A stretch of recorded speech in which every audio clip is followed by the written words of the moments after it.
ليس البر أن تولوا وجوهكم قبل المشرق والمغرب ولكن البر من آمن بالله واليوم الآخر والملائكة والكتاب والنبيين وآتى المال على حبه ذوي القربى واليتامى والمساكين وابن السبيل والسائلين وفي الرقاب وأقام الصلاة وآتى الزكاة والموفون بعهدهم إذا عاهدوا والصابرين في البأساء والضراء وحين البأس أولئك الذين صدقوا وأولئك هم المتقون. يا أيها الذين آمنوا كتب عليكم القصاص في القتلى الحر بالحر والعبد بالعبد والأنثى بالأنثى فمن عفي له من أخيه شيء فاتباع بالمعروف وأداء إليه بإحسان ذلك تخفيف من ربكم ورحمة فمن اعتدى بعد ذلك فله عذاب أليم. ولكم في القصاص حياة يا أولي الألباب لعلكم تتقون. كتب عليكم إذا حضر أحدكم الموت إن ترك خيرا الوصية للوالدين والأقربين بالمعروف حقا على المتقين فمن بدله بعدما سمعه فإنما إثمه على الذين يبدلونه إن الله سميع عليم. فمن خاف من موص جنفا أو إثما فأصلح بينهم فلا إثم عليه إن الله غفور رحيم. يا أيها الذين آمنوا كتب عليكم الصيام كما كتب على الذين من قبلكم لعلكم تتقون. أياما معدودات فمن كان منكم مريضا أو على سفر فعدة من أيام أخر وعلى الذين يطيقونه فدية طعام مسكين فمن تطوع خيرا فهو خير له وأن تصوموا خير لكم إن كنتم تعلمون. شهر رمضان الذي أنزل فيه القرآن هدى للناس وبينات من الهدى والفرقان فمن شهد منكم الشهر فليصمه ومن كان مريضا أو على سفر فعدة من أيام أخر يريد الله بكم اليسر ولا يريد بكم العسر ولتكملوا العدة ولتكبروا الله على ما هداكم ولعلكم تشكرون. وإذا سألك عبادي عني فإني قريب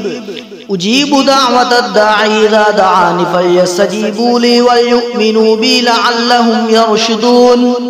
أحل لكم ليلة الصيام الرفث إلى نسائكم هن لباس لكم وأنتم لباس لهن علم الله أنكم كنتم تختانون أنفسكم فتاب عليكم وعفى عنكم فالآن باشروهن وابتغوا ما كتب الله لكم وكلوا واشربوا حتى يتبين لكم الخيط الأبيض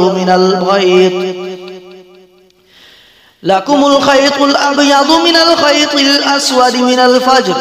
ثم أتموا الصيام إلى الليل ولا تباشروهن وأنتم عاكفون في المساجد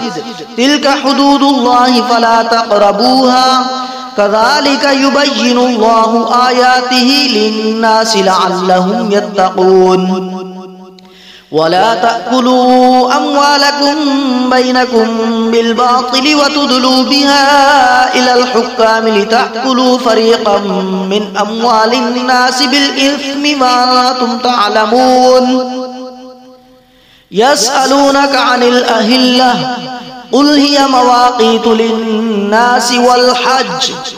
وليس البر بأن تأتوا البيوت من ظهورها ولكن البر من اتقى وأتوا البيوت من أبوابها واتقوا الله لعلكم تفلحون وقاتلوا في سبيل الله الذين يقاتلونكم ولا تعتدوا إن الله لا يحب المعتدين واقتلوهم حيث ثقفتموهم وأخرجوهم من حيث أخرجوكم والفتنة أشد من القتل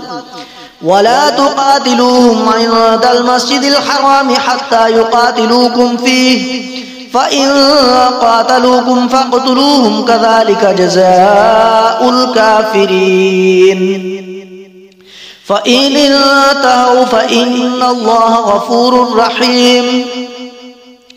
فإن انتهوا فإن الله غفور رحيم وقاتلوهم حتى لا تكون فتنة ويكون الدين لله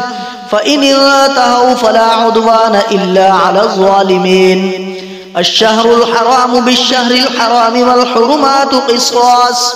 فمن اعتدى عليكم فاعتدوا عليه بمثل ما اعتدى عليكم واتقوا الله واعلموا أن الله مع المتقين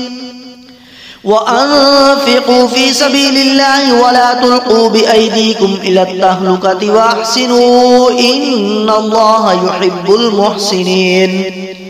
وأتموا الحج والعمرة لله فإن أحصرتم فما استيسر من الهدي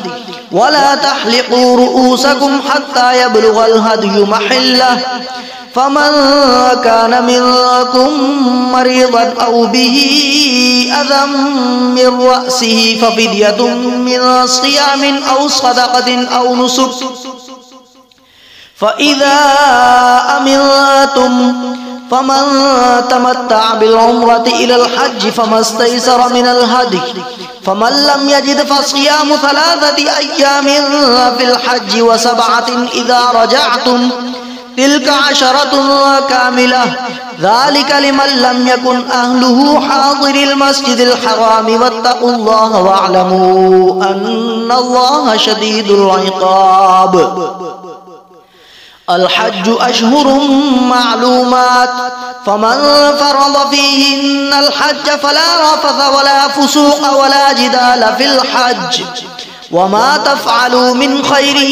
يعلمه الله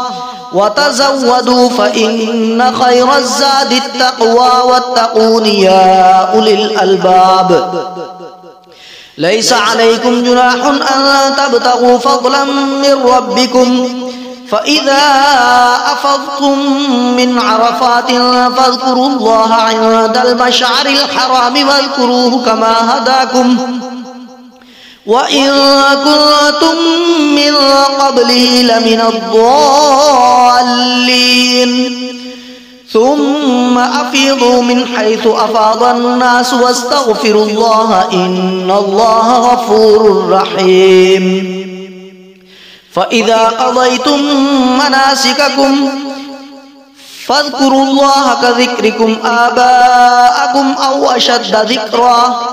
فمن الناس من يقول ربنا آتنا في الدنيا وما له في الآخرة من خلاق ومنهم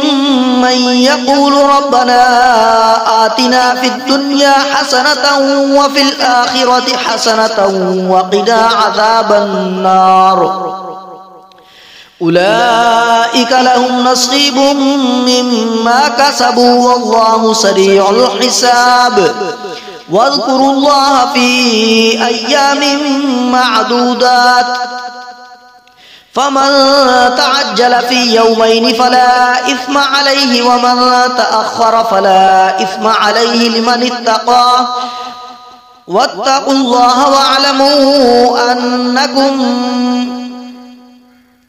واتقوا الله واعلموا أنكم إليه تحشرون ومن الناس من يعجبك قوله في الحياة الدنيا ويشهد الله على ما في قلبه وهو ألد الخصام وإذا تولى سعى في الأرض ليفسد فيها ويهلك الحرث والنسل والله لا يحب الفساد وإذا قيل له اتق الله أخذته العزة بالإثم فحسبه جهنم ولبئس المهاد ومن الناس من يشري نفسه ابتغاء مرضات الله والله رؤوف بالعباد يا أيها الذين آمنوا ادخلوا في السلم كافة ولا تتبعوا خطوات الشيطان إنه لكم عدو مبين فإن زللتم من بعد ما جاءتكم البينات فاعلموا أن الله عزيز حكيم هل ينظرون إلا أن يأتيهم الله في ظلل من الغمام والملائكة وقضي الأمر وإلى الله ترجع الأمور